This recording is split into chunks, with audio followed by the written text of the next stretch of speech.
मुस्तफ़ा ज़ैदी ने एक जगह फरमाया है, आंधी चली तो नक्शे कफ़े पा नहीं मिला, दिल जिससे मिल गया वो दोबारा नहीं मिला।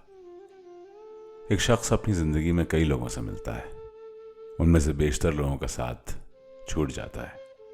लेकिन मैं चाहूँगा आप तसव्वुर करें उस मुलाकात का जब आप किसी से आखिरी दफ़ा मिलने जाते हैं। पेश है मुस्तफ़ा ज़ैदी का कलाम, आखिरी बार मिलो।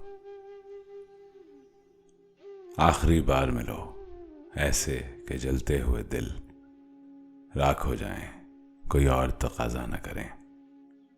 चाके वादा न सिले, जख्म तमन्ना न खिले, सांस हमवार रहे, शम्मा की लौ तक न हिले। बातें बस इतनी कि लम्हे उन्हें आकर गिन जाएं, आंख उठाए कोई उम्मीद तो आंखें छिन जाएं। इस मुलाकात का इस बार कोई वहम नहीं, जिससे एक और मुलाकात की सूरत निकले। अब न है जानो जुनू का न हिकायात का वक्त, अब न तजदीद वफा का न शिकायत का वक्त। लुट गई शहर हवादिस में मताए अल्फाज, अब जो कहना है तो कैसे कोई नहा कहिए।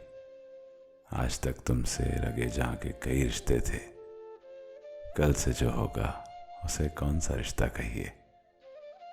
फिर न दहकेंगे कभी आरिज़ और रुखसार मिलो, मातमी हैं दमे रुखसत तरो दीवार मिलो।